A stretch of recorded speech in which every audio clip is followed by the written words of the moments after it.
why I'm saying, whoa! And what is life? Toil? And wherefore do I toil? Because my father couldn't keep his place in Eden? I've been doing theater since I was in 5th grade. I just found a really great group of friends, and we all just kind of did it together.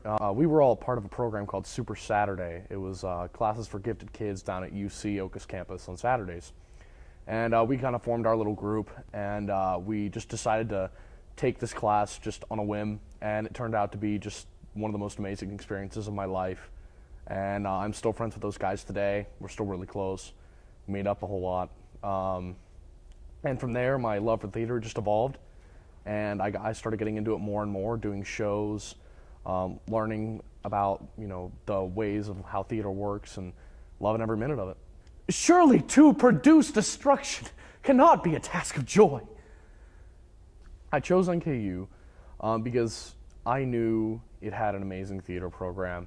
And at first, I only wanted a minor in theater because I had originally planned on being just a biochemistry major with a theater minor.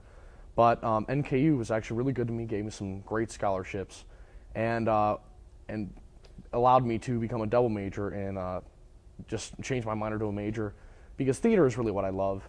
And I love both ends of the spectrum. I love the scientific kind of stuff, and I love the artsy theater world too. And I didn't want to decide between the two.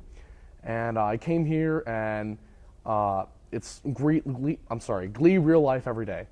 And you walk down the hallway, people are singing show tunes, and it's just like, I'm home. Why did he yield to the serpent and to the woman? Or yielding, why suffer? What was there in this? The tree planted, and why not for him? And if not, why place him near it, where it bloomed fairest in the center?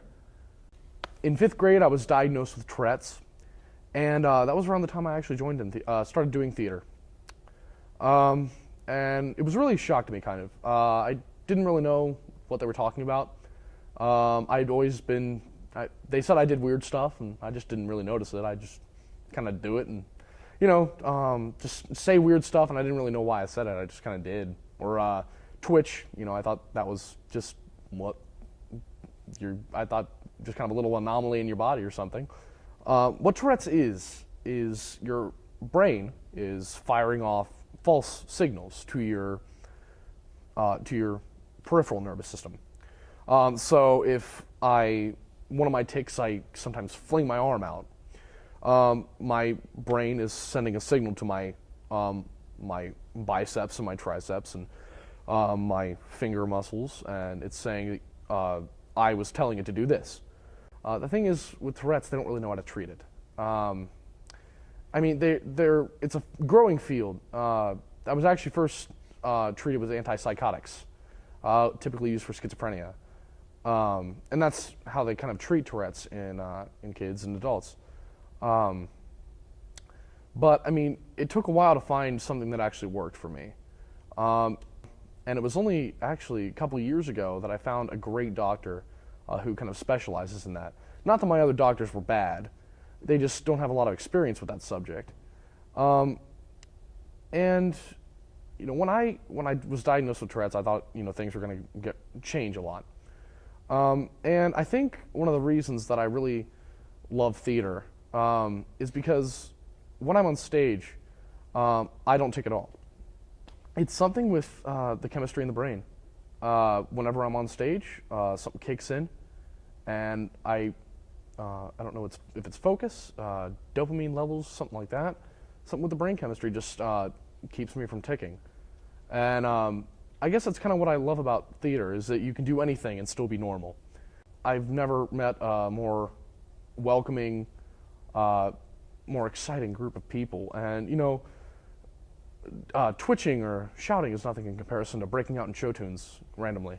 It's kind of like everyone has some kind of Tourette, at least. Random dance parties.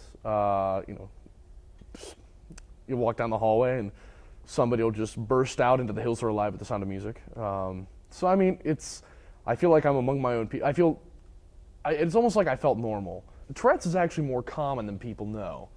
A lot of people actually have Tourette's and they don't even realize it. One of the most important lessons I think we can learn with Tourette's is when there's an elephant in the room, don't be afraid of it, introduce it. Give it a grand welcome.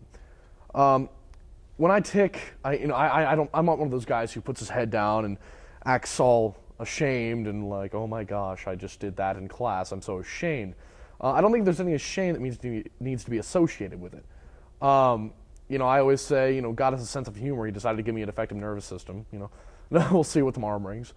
So I think the general advice: don't hide it. It's nothing that you should hide. I remember one time, I was sitting at a desk, and all of a sudden I just kicked my leg, and my shoe went flying at my teacher.